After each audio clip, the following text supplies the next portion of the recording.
For this exercise, we're going to create a slideshow using Fireworks and Photoshop. You can see the example on the board here. There is a logo which presents itself permanently on the screen, but when we go over to the image then, you can see then that the image changes colour to a black and white, and it also reveals below it the larger image. When the finger is taken away, or when the pointer is taken away, then the image disappears and we have the logo again. Here you can see the bananas, which is another image, and then here the biscuits. And again, once the selection is taken away, we revert back to the image. So how does this work? We start in Photoshop, and here you can see I've already imported my 3 images. I have my buns and cakes, I have my bananas, and I have my biscuits, each resized, and then a border put around each one. This document is 800 by 600 pixels wide. So make sure if you're creating this type of slideshow that you have a space within your page on your website that will accommodate 800 by 600. My logo is then brought in, and then I make a number of buttons across the top, which are small sections of each of the images. I make a duplicate of these images, like so, and then once I've made the duplication, then adjust and turn that to black and white. And then that gives me the black and white rollover when the button rolls over the image. Once you've done that, save and open your image in Fireworks. In Fireworks, you start off with one state. With the one state then, you will also have all the layers that you brought in from Photoshop. You can see there's my first layer, which is the images, the buttons in colour. There's the buttons in black and white. There's the logo, buns and cakes, bananas and biscuits.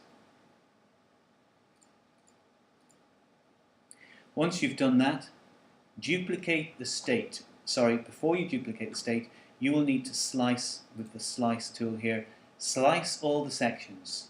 Leave no section of your image unsliced. Make sure that your logo the image area has a slice dedicated to itself.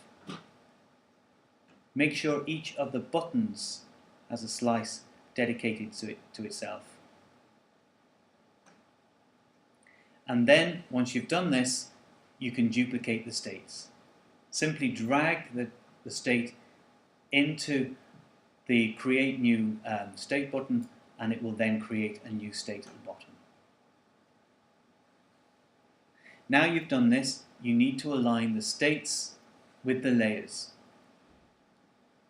So I'm going to revert this one back.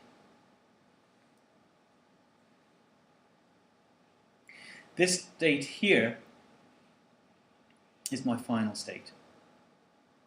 Select the state for the beginning, and that will have your buttons, and it will also show your logo, but nothing else.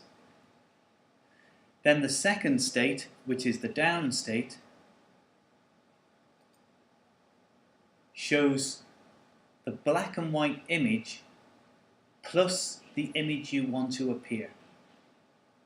So in that case, I have the black and white image layer, and I also have the biscuits.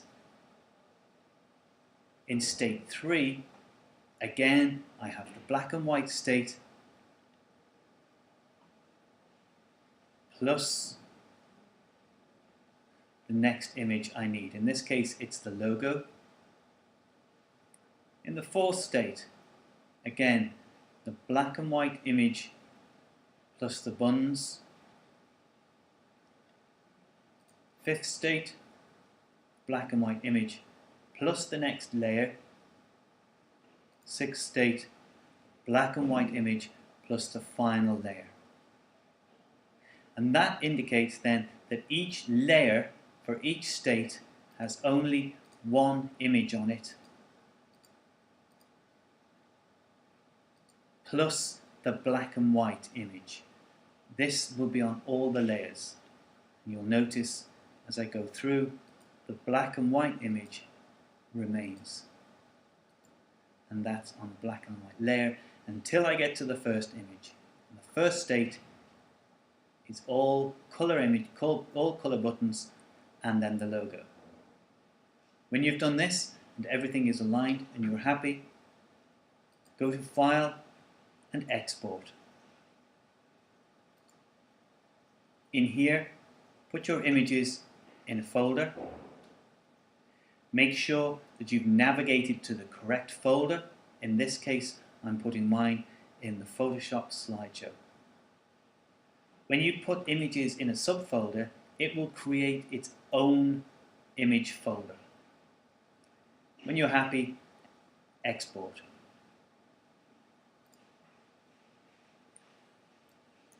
Finally, in your browser, go to File, Open File, and navigate to the HTML image, to the HTML file, and click Open. You should have a file where the main image changes as you roll over the button.